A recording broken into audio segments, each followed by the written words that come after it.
살아계신 하나님, 오늘도 내 기도 들으사 상한 나의 심령에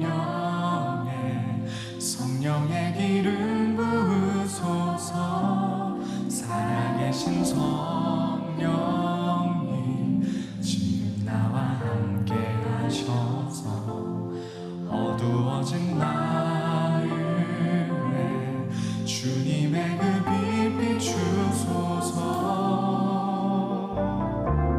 주님의 그 흠없고 존귀한 손길로 나의 영혼을 다시 살리소서. 간절한 마음으로 예배하러 왔으니 주를 나타내 보이소서. 살아계신 하나님, 살아계신 하나님, 오늘도 내 기도 들으사 상한 나의 심령에 성령의 기름 부으소서. 살아계신 성령님, 지금 나와 함께 하셔서 어두워진 마음에 주님의 그 빛 비추소서. 주님의 그 흠없고 존귀한 손길로 나의 영혼을 다시 살리소서. 간절한 마음으로 예배하러 왔으니 주를 나타내고 주님의 손길을 우리 함께 구하기 원합니다. 주님의 그 흠없고 주님의 그 흠없고 존귀한 손길로 나의 영혼을 다시 살리소서. 다시 살리소서. 간절한 마음으로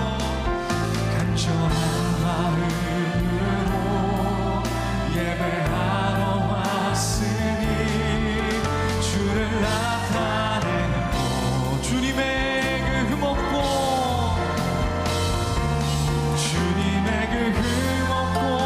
존귀한 손길로 나의 영혼을 이 시간 우리 예배하기 전에 우리의 마음을 준비하며 기도하기를 원합니다. 한 주간 주님, 우리가 주님 앞에 심판받을 만큼 하나님, 우리가 하나님 두려운 일들이 있습니다. 우리의 연약한 모습이 있습니다. 하나님, 우리가 회개함으로 주님 오늘 주님의 면류관을 받는 하나님 귀한 성도 되게 해달라고 우리 함께 기도하며 예배로 나아가겠습니다. 주님, 각 사람의 행위대로 심판하실 하나님, 하나님 우리에게 하나님 잘못된 모습이 있다면 오늘 하나님 말씀 가운데 하나님 다시 한번 돌이키게 하여 주시고 우리를 부르시는 여호와, 우리를 찾으시는 여호와 앞에 나가게 하여 주시옵소서. 오늘 하나님 우리의 연약함을 넘고 간절한 마음으로 예배하러 왔으니 주님의 시간 주님의 모습을 보여주시고 주님의 얼굴을 나타내 보이시며 주님이 우리의 삶 가운데 원하시는 놀라운 삶의 하나님 경륜을 하나님 따라갈 수 있도록 이끌어 주시옵소서. 우리의 죽은 영혼이 다시 살아나는 예배 하나님 되게 하여 주시고 신령과 진정으로 주님 앞에 예배하며 서게 하여 주옵소서. 왔으니 주를 나타내고 마지막으로 주님의 그 흠없고 존귀한 손길로 나의 영혼을 다시 살리소서. 간절한 마음으로 예배하러 왔으니 주를 나타내고 있소서.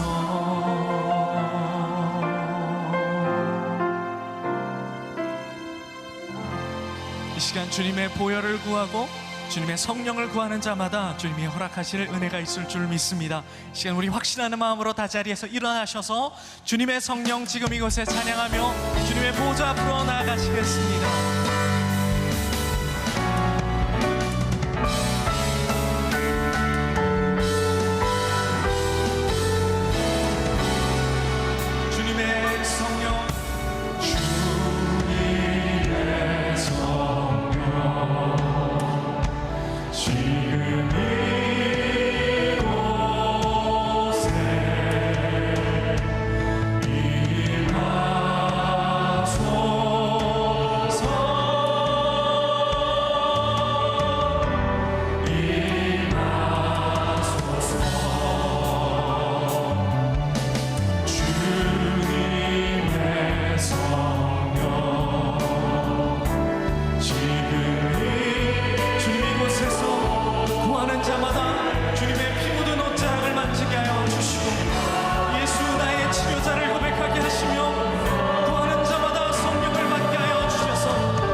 사도신경을 고백하시겠습니다.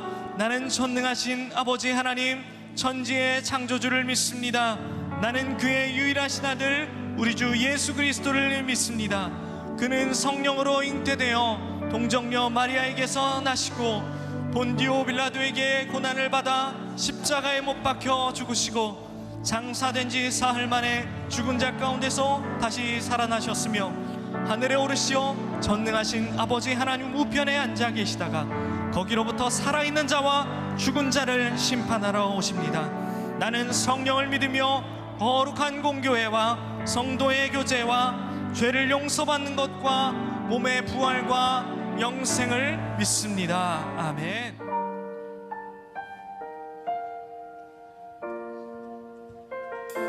너는 만날 만할 때 그를 찾으라, 가까이 계실 때 그를 부르라 말씀하셨습니다.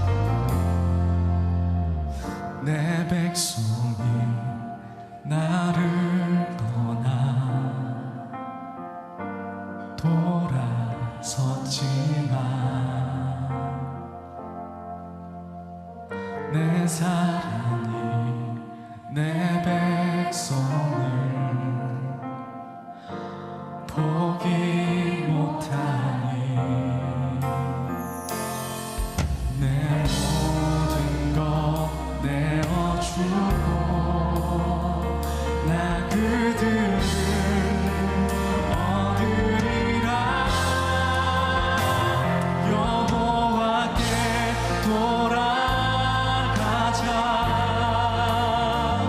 우린 돌아서도 그는 변치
오늘 우리에게 주시는 하나님의 말씀은 사무엘상 15장 3절입니다. 사무엘상 15장 3절입니다. 지금 가서 아말렉을 쳐서 그들의 모든 소유를 남기지 말고 진멸하되 남녀와 소아와 젖 먹는 아이와 우양과 낙타와 나귀를 죽이라 하셨나이다 하니 이는 살아계신 하나님의 말씀입니다. 아멘.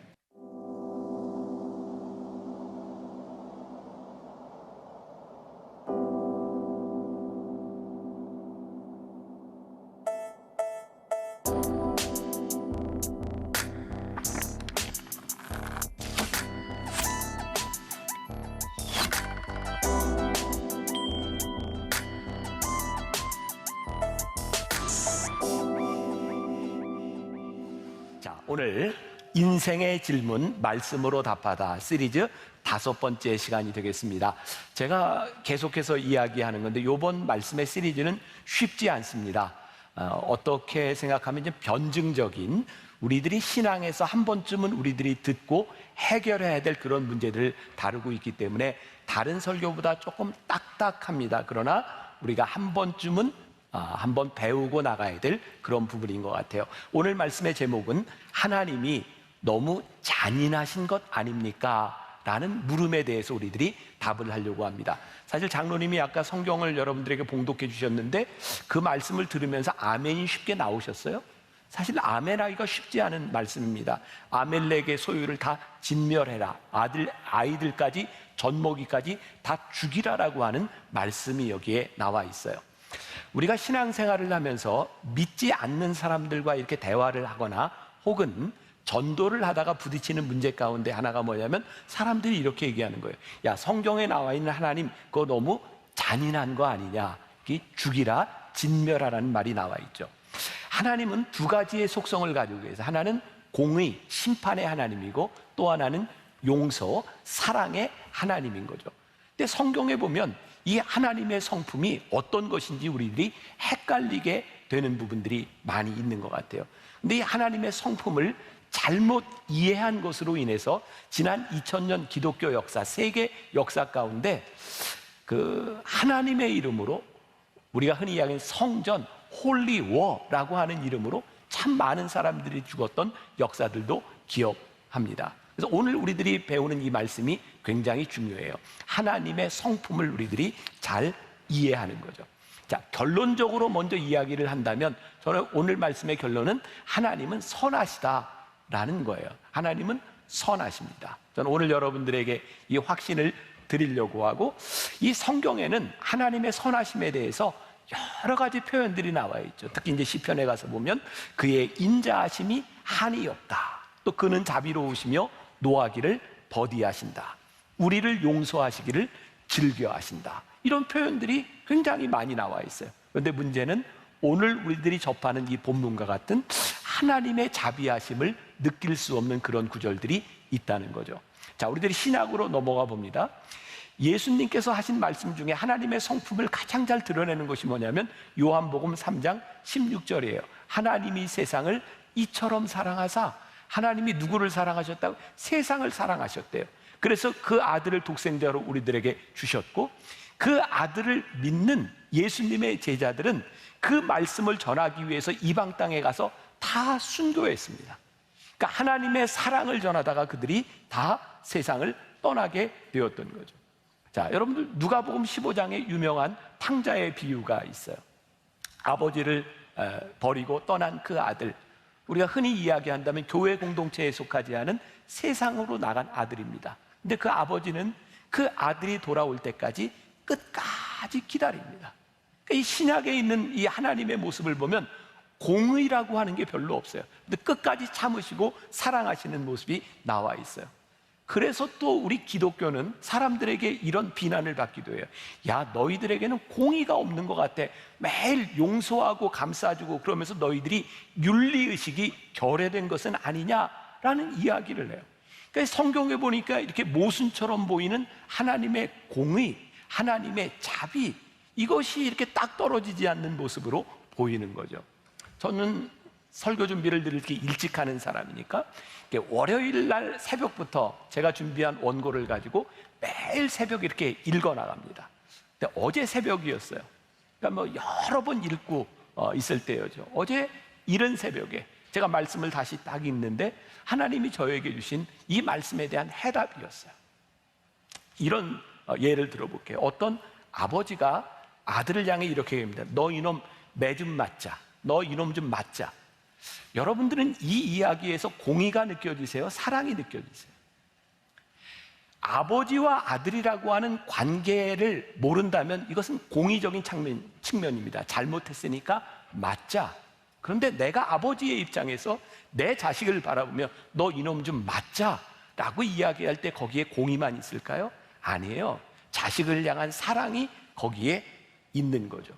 그러면서 저에게 딱 깨닫게 된 게 있어요. 아, 하나님의 성품, 사랑과 공의, 우리가 모순처럼 느껴지는 이 하나님의 성품이 정답이구나.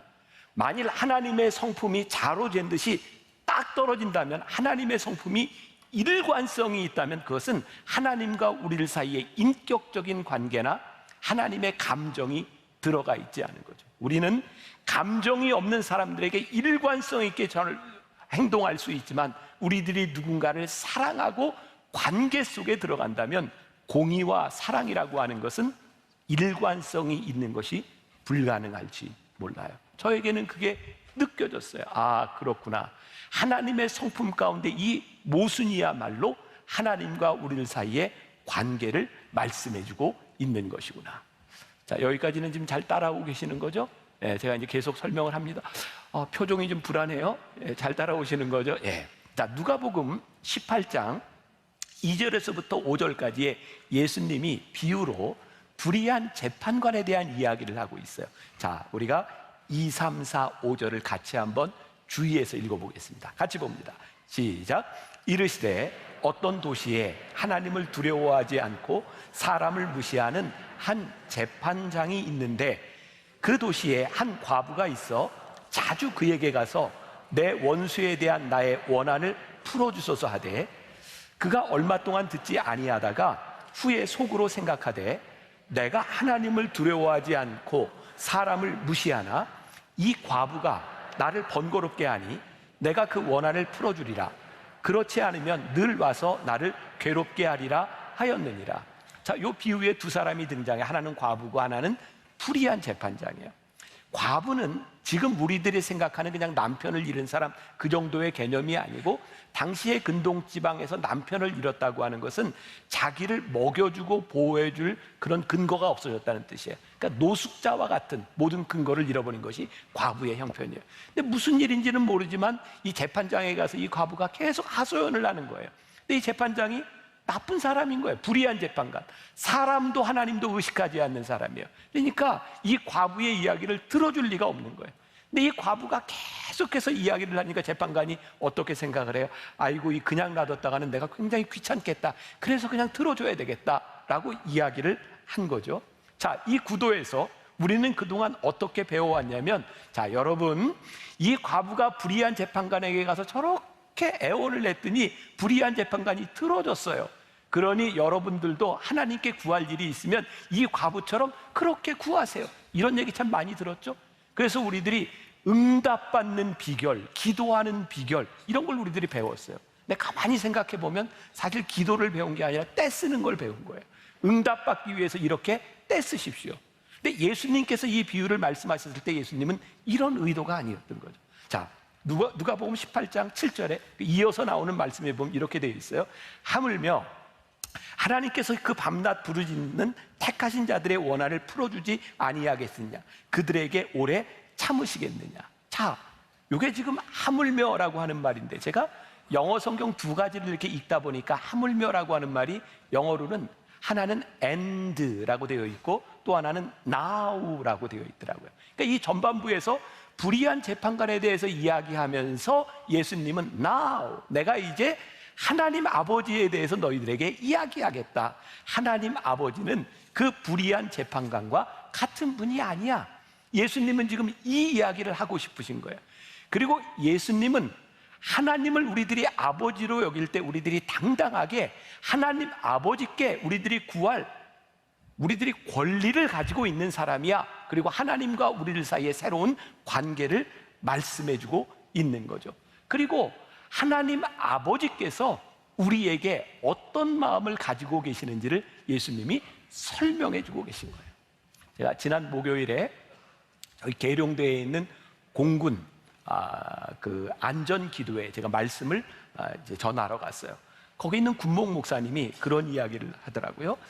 군대에 가끔 이렇게 좀 유명한 목사님 혹은 이렇게 뭐 말씀을 잘 전하는 목사님, 그런 분들을 이렇게 초청하려고 하는데 잘 안 된대요.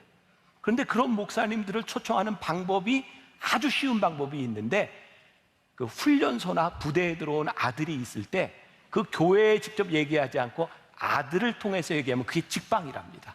그래서 그분이 그런 얘기를 교인들한테 그렇게, 여러분 아들의 특권을 사용하세요. 근데 저도 그렇게 쉬운 사람 아닌 건 아시죠? 네. 그런데 제가 그 계룡대 안전부대 그 기도회를 4번째 간 거예요. 이유는 우리 아들이 공군이었어요. 그래서 보니까 제가 작년에 약속했던 걸 못 가고 이제 올해 갔는데 4번이나 간 거예요. 아, 그렇구나. 우리들이 마땅한 권리를 가지고 있는데 우리들에게 가장 큰 권리가 뭐예요? 우리들이 아들 된 권리를 우리들이 사용하라는 거예요. 말씀을 준비하면서 그런 생각이 들어요. 저도 자식을 키워봤고 여러분들 자식들 다 키워봤겠지만 애들 키우면서 애들한테 들어가는 돈이 많아요. 뭐 학원비도 있죠. 뭐 애들 옷도 사주죠. 혹시 여러분들 중에 꼼꼼히 다 기록하는 분 있어요? 나중에 내가 이거 보여야지. 이놈 내가 너한테 얼마 썼는지 알아? 혹시 그런 분 있으세요? 있을 수도 있어요. 근데 대부분은 그렇지 않죠. 부모에게 제일 큰 기쁨은 뭘까요? 자식에게 뭔가를 해줄 수 있는 것이 기쁨이에요. 우리의 마음을 제일 아프게 하는 게 뭘까요? 자식에게 해줄 수 없을 때, 자식이 그것을 받지 않을 때 우리들에게 아픔이에요. 가만히 보니까 하나님께서 우리를 사랑하신다, 우리들에게 긍휼을 베푸신다라고 하는 것은 단순히 우리들이 사랑과 긍휼을 받는 것에서 끝나는 것이 아니라 우리가 사랑과 긍휼을 받을 때 하나님의 기쁨이 거기에 있는 거예요. 그래서 우리들이 하나님과 우리들 사이의 이 관계를 이해를 해야 된다. 예수님이 비유로 말씀하신 거예요. 그런데 이 관계 가운데 아주 중요한 끈이 있어요. 자, 레위기 26장 3절에 너희가 내 규례와 계명을 준행하면, 그리고 신명기 28장 2절에 보니까 내가 내 하나님 여호와의 말씀을 청종하면 이 모든 복이 내게 임하며 내게 이르리니. 그러니까 구약에도 그렇고 신약에도 그렇고 우리 하나님 아버지는 우리를 향한 긍휼과 자비하심이 다 있어요. 그런데 거기에 뭐가 있어요? 하나의 끈이 있는데 뭐냐면 너희들이 하나님의 말씀을 잘 청종하면. 자, 오늘 여기 예배를 드리는 우리들 가운데 어떤 사람은 하나님의 은혜를 경험하는 사람도 있을 거고요, 어떤 사람은 지금 하나님의 심판을 경험하는 사람도 있을 거예요. 그런데 은혜와 심판 모두 다 하나님께서 우리를 향한 선한 마음을 가지고 계시는데 우리들이 경험하는 이 다른 것은 어디의 문제이다? 하나님과의 끈의 문제가 있을 수 있는 거죠. 사무엘하 12장에 우리가 잘 아는 다윗의 범죄한 이야기가 나와요. 다윗이 밧세바를 범했어요. 무서운 죄를 지었어요. 그때 하나님께서 나단 선지자를 통해 보내서 다윗을 무섭게 질책하시는 이야기가 나옵니다. 사무엘하 12장 7절부터 9절까지 잘 들어보세요. 제가 읽어드립니다.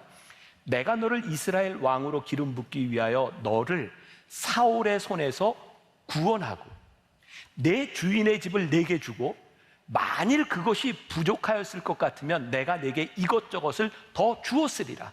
그러한데 어찌하여 내가 여호와의 말씀을 업신여기고 나보기에 악을 행하느냐. 무섭게 다윗에 대하여 질책하고 심판하고 계시거든요. 그런데 뭐라고 말씀하세요? 하나님께서는 너에게 주려고 하는 그 선한 마음이 있는데 내가 그것을 구하지 않고 내가 범죄함으로 인하여 내가 지금 심판을 받고 있다는 말씀입니다. 그러니까 오늘 우리들이 심판을 경험하고 우리들이 하나님의 공의를 경험하고 이것이 어디의 문제예요? 우리들이 지금 가지고 있는 문제일 수가 있다는 거죠. 여러분들은 하나님이 택하신 자로 지금 어떤 하나님과의 관계 속에서 어떤 경험을 하고 있는가? 우리들은 지금 심판을 보고 있는가? 아니면 참으시는 하나님의 사랑을 보고 있는가? 누구를 위하여 하나님은 심판을 하고 계시는가? 하나님의 공의는 왜 일어나고 있는가? 그리고 하나님의 심판의 이 가운데는 우리들이 알지 못하지만 하나님의 인내가 있다는 것. 자, 제가 중요한 말씀을 드립니다. 여러분, 우리들이요, 어떤 사람에게 일어나고 있는 심판, 어떤 사람에게 향하는 사랑, 우리는 그 사람에게 어떤 일들이 일어나고 있는지를 알지 못해요. 제가 이제 설명을 할 거예요. 이제 아말렉에 대해서도. 우리는 그 사람들이 하나님과 어떤 관계 속에 있는지 몰라요. 우리들이 아는 것은 딱 한 가지입니다. 내가 하나님의 관계 속에서 어떤 모습을 우리들이 가지고 있는가. 하나님이 누구를 택하셨는지, 누구를 먼저 택하셨는지, 이것은 하나님의 주권에 속하는 문제. 이건 우리들이 알 수 없어요. 저는 이 설교를 하면서도 제가 여러분들에게 이 말씀을 전하면서도 내가 알 수 없는 분들이 참 많이 있다. 근데 하나님은 우리들이 알 수 없는 부분에 대해서 물으시는 분이 아니라 지금 우리들이 알고 있는 일들에 대하여 책임을 물으신다는 거예요. 중요한 것은 하나님께서 오래 참으시고 또 우리들에게 심판의 시간들이 오고 있다는 거예요. 베드로후서 3장 9절에 보니까 오직 주께서는 너희를 대하여 오래 참으사라고 되어 있어요. 제가 또 중요한 걸 하나 생각하게 되었어요. 하나님이 우리를 심판하신다고 하는 이 공의가 굉장히 무섭다고 생각했는데 이 심판이 사실은 우리들에게 하나님의 놀라운 사랑이구나라는 것을 또 깨닫게 돼요. 왜? 우리들에게 아직 오지 않는 이 심판은 우리를 오래 참으시는 하나님의 사랑이 전제되어 있기 때문에 그래요. 또한 하나님께서 우리를 심판하시지 않는다면 우리는 우리의 죄에서 돌이키지 않아요. 그러니까 놀랍게도 이 공의, 하나님의 잔인함이라고 생각하는 이 하나님의 심판 가운데서 우리는 오히려 하나님의 사랑을 느낄 수 있어요. 고린도전서 13장 4절에 사랑에 대한 정의를 내리면서 사랑은 오래 참고 라는 말씀이 있어요. 이 오래 참고라고 하는 말이 어떤 의미를 가지고 있냐면 물을 끓일 때, 여러분 100도가 돼야 물이 끓잖아요. 물을 끓일 때 이 끓는 것을 조절하는 것은 뭐냐면 불꽃의 강도를 조절하는 거예요. 참는다고 하는 것은 뭐냐면 하나님께서 우리들에게 이 불꽃의 강도를 조절하고 계신다라는 말씀이에요. 심판의 시간까지 우리를 참고 인내하시는 하나님의 사랑. 그러면 다시 이야기한다면 하나님과 나와의 관계 속에서는 내가 책임이 있지만 누군가에게 일어나는 일들에 대하여 우리는 알지 못하는 것이 많다는 거예요. 제가 지난주에 말씀을 전하면서 그런 이야기를 했어요. 제가 모든 것을 다 알 수 없고 설명할 수 없지만 한 가지 분명한 것은 내가 하나님의 은혜를 경험하면서 내 경험을 이야기할 수 있는 것이다. 저는 제가 하나님의 은혜를 받고 그런 고백을 했거든요. 하나님이 나를 참 사랑하시는구나. 제가 살아왔던 삶의 모든 순간들 가운데 하나님이 나를 떠나신 적이 없고 하나님이 나를 사랑하셨구나. 이 제가 살았던 이 시간 가운데는 많은 일들이 있어요. 그런데 하나님의 참으시는 하나님의 사랑이 제 안에 있었다고 하는 것을 고백하게 되죠. 제가 예전에 그런 얘기를 들었어요. 의사 선생님들이 수술을 할 때 특히 이제 외과 쪽에 수술을 하는 분들이 암 수술이나 이런 수술을 하게 될 경우에 아내나 자식, 사랑하는 사람들을 이렇게 수술하는데 본인이 하지 않고 다른 분들에게 맡길 때가 있다는 거예요. 이유는 그 암덩어리나 이런 살들을 이렇게 드러내야 되는 그 수술들이요, 자기 사랑하는 사람들의 살을 떼어야 되는 일들이 그렇게 쉽지 않다는 거예요. 만일 동정심으로 인하여 그 수술을 제대로 못한다면 생명을 잃을 수도 있는 거예요. 우리는 지금 눈앞에 보이는 동정심, 하나님 잔인하십니다 라고 하는 그것보다 더 크고 더 놀라운 생명을 향한 하나님의 역사가 있다고 하는 것을 우리들이 모를 때가 많이 있다는 거예요. 이 아멜렉을 진멸하라고 하는 말씀 사무엘상 15장 3절에 있는데 바로 이 말씀 전에 사무엘상 15장 2절에 보니까 이런 말씀이 있어요. 만군의 여호와께서 이같이 말씀하시기를 아말렉이 이스라엘에게 행한 일 곧 애굽에서 나올 때에 길에서 대적한 일로 내가 그들을 벌하노니. 우리가 3절만 보면 하나님 너무 잔인해. 그런데 2절에 보니까 하나님께서 그들을 멸해야 되는 이유에 대해서 말씀하고 계세요. 그들이 하나님께서 택하신 백성을 굉장히 괴롭혔던 것 같아요. 그런데 조금 더 위로 거슬러 올라가면 출애굽기 17장에 르비딤이라고 하는 것에서 아말렉과 이스라엘이 전쟁했던 이야기가 나와요. 신명기 25장에 가서 보면 이 이스라엘 백성들이 피곤할 때 낙오된 사람들을 무자비하게 죽였던 역사들이 나타나고 있어요. 그러니까 사실 지금 나타나고 있는 이 현상보다 그 이전에 일어났던 많은 일들이 있어요. 그럼 우리들에게 이런 또 질문이 생기는 거예요. 아니, 그럼 하나님께서 이스라엘 백성만 택하시고 이 아말렉 백성은 택하지 않으셔서 이들이 이스라엘 백성만 괴롭혀서 이들이 마땅히 죽어도 된다는 겁니까? 죽여도 된다는 겁니까? 아니요, 그렇지 않아요. 우리들이 잘 모르지만 이 아말렉이라고 하는 이 민족에 대해서도 하나님은 여전히 우리가 알지 못하는 놀라운 뜻을 가지고 계셨을 거예요. 또 하나 증거를 댄다면 요나서죠. 요나서 아시죠? 요나가, 선지자가 하나님께 부르심을 받아요. 너 저기 니느웨에 가서 니느웨 백성들이 회개하도록 복음을 전해라. 근데 요나가 싫어합니다. 왠지 아세요? 니느웨라고 하는 그 도시는 당시 아수르 왕국의 강력한 성읍이었는데 너무나 잔인한 백성입니다. 그들은 이스라엘 백성들을 굉장히 힘들게 했고 그 근동 지방의 모든 사람들 많이 도륙했던 민족이에요.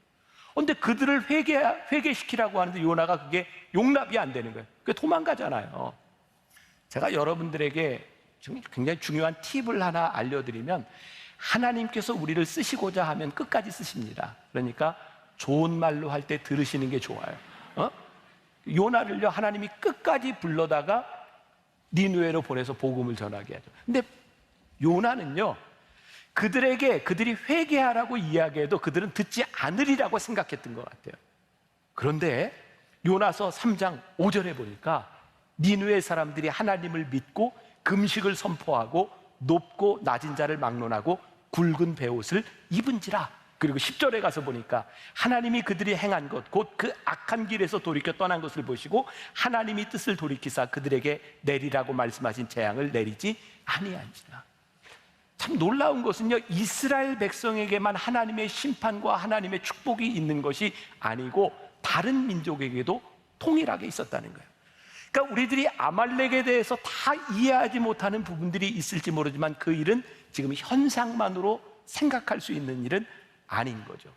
그래서 우리들이 하나님의 관점, 하나님의 생각, 우리들의 좁은 소견이 아니라 좀 더 넓은 하나님의 관점으로 우리의 신앙을 보는 것이 굉장히 중요해요. 제가 또 하나 중요한 근거를 하나 대드려요.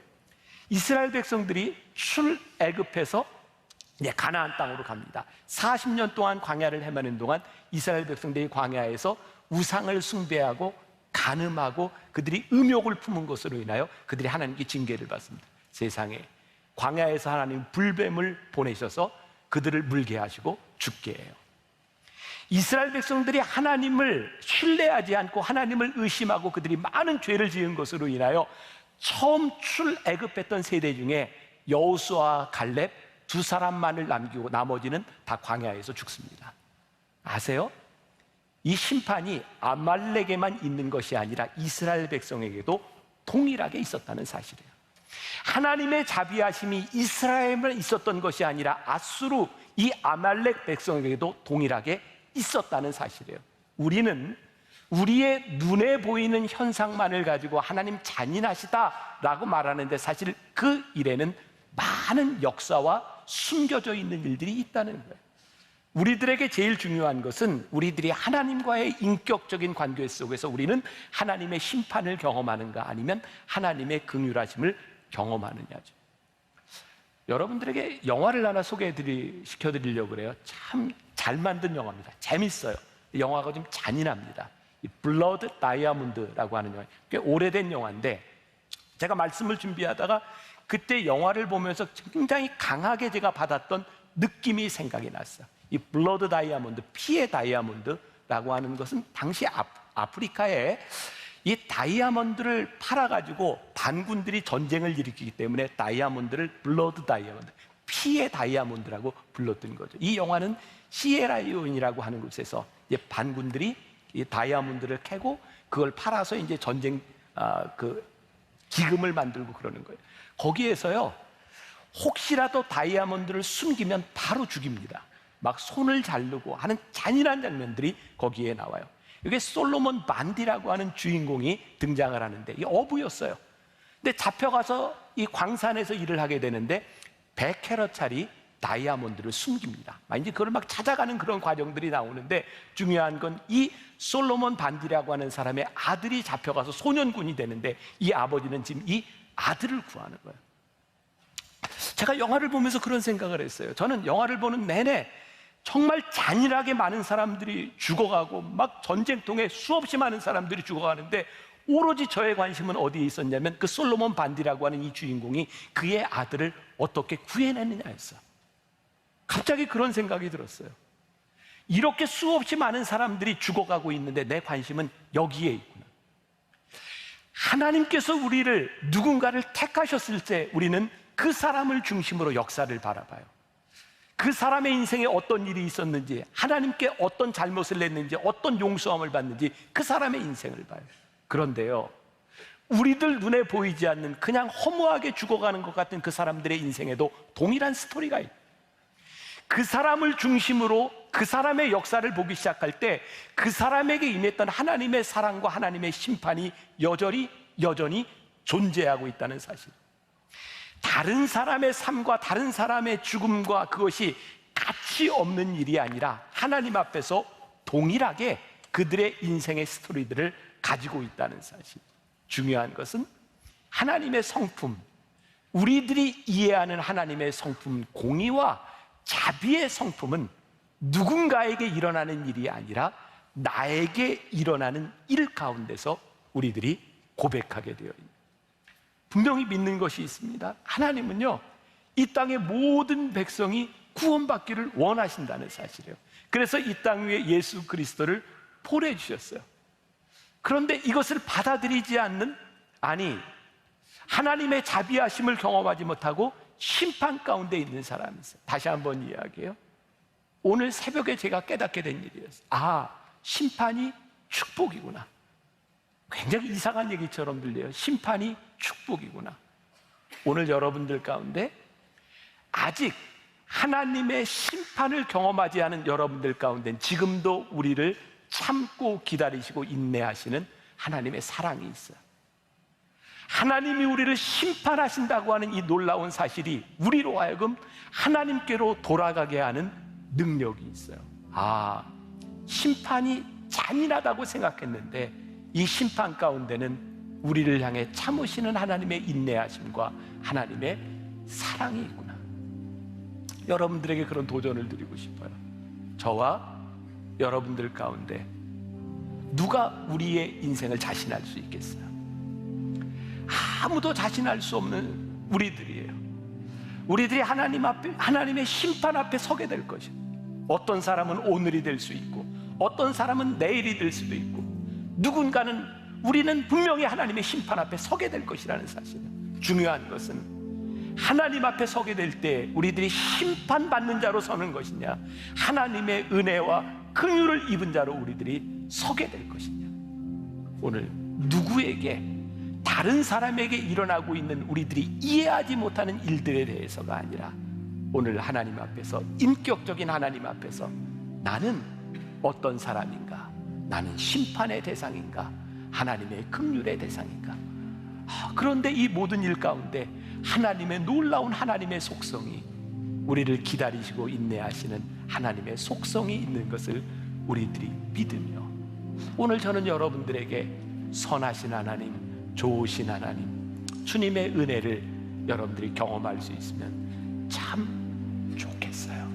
하나님 앞에 돌아설 수 있는 여러분들이 되었으면 좋겠습니다. 우리 같이 찬양하며 주의 사랑을, 주의 선하심을, 주의 은혜를 생각해보라. 우리가 하나님 앞에 어떤 관계 속에 있는지를 생각하며 기도하면 좋겠습니다.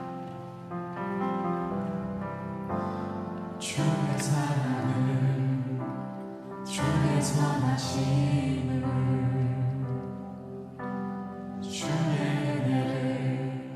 생각해보라. 하늘보다도 더 높으신 아버지의 사랑 크고 놀랍네. 아버지 사랑 크고 놀랍네. 주의 사랑을, 주의 선하심을, 주의 사랑을, 주의 선하심을,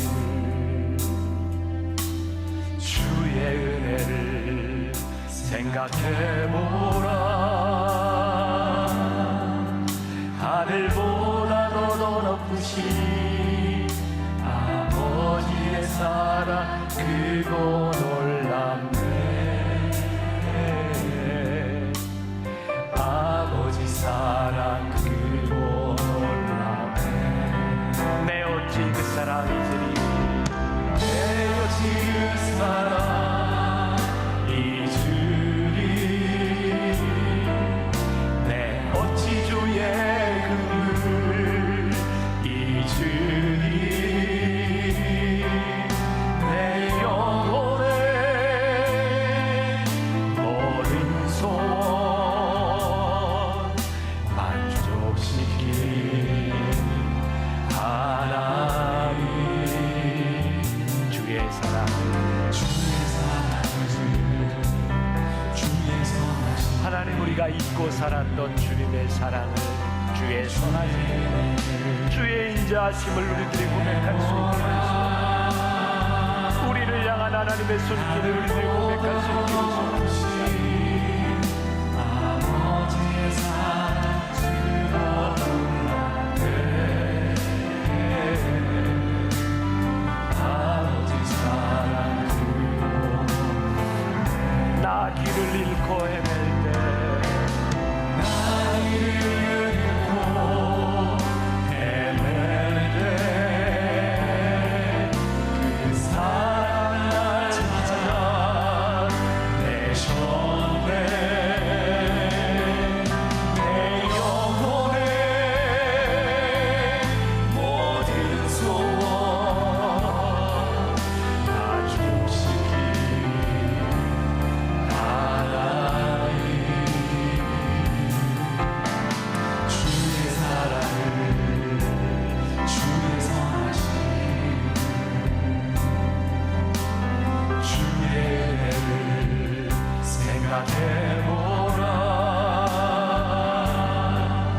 하늘보다도 더 높으신 아버지의 사랑 크고 놀랍네. 하나님의 사랑을, 아버지 사랑 크고 놀랍네. 하나님 크신 사랑을 증명하고 하네. 영원히 변치 않을 사랑 성도여 찬양. 하나님 크신 사랑, 하나님 크신 사랑을 증명하고 하네. 영원히 변치 않을 사랑 성도여 찬양. 하나님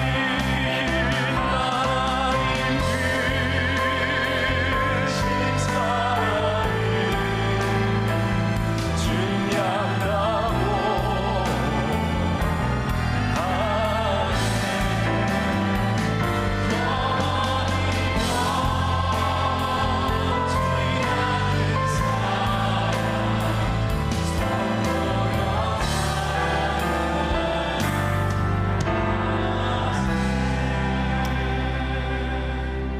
이 세상을 살아가며 우리가 참 이해할 수 없는 것들이 많습니다. 그래서 우리는 하나님이 불공평하다고 생각할 때도 많았고, 하나님의 공의로우심이 잔인하다고 생각할 때도 많이 있었습니다. 때때로 하나님의 심판은 늘 우리들에게 두려움이었습니다. 그런데 오늘 깨닫게 하시는 것, 하나님의 심판이 유보되어 있는 그것이 우리를 오래 참으시는 하나님의 사랑이 그 안에 있었구나. 우리가 하나님과의 인격적인 관계 속에서 하나님의 긍휼하심과 선하심을 우리들이 맛보지 못하고 살아갈 때가 많이 있었구나. 오늘 다른 사람의 문제가 아니라 오늘 하나님 앞에서 내가 누구인지를 물으시는 그 하나님 앞에 우리들이 서게 하여 주옵시고, 우리의 신앙과 믿음을 점검하게 하여 주옵시고, 그 심판날이 우리들에게 두려움이 아니라 기쁨의 날로 준비된 하나님의 사랑을 경험하는 귀한 하나님의 손길을 경험하는 하나님의 백성들이 되게 하여 주옵소서. 지금은 우리 주 예수 그리스도의 은혜와 하나님 아버지의 무한하신 사랑과 성령의 인도하심, 사랑이 많으신 하나님, 공의의 하나님, 우리를 인격적으로 인도하시며 함께 하시는 하나님을 고백하며 이 세상으로 담대히 나아가는 당신의 사랑하는 모든 백성들 위해 지금부터 영원까지 함께 하시기를 간절히 축원하옵나이다. 아멘. 지금은 선교 헌금 시간입니다. 이 예배를 통해 삶 가운데 은혜와 회복이 충만하시길 간절히 기도합니다.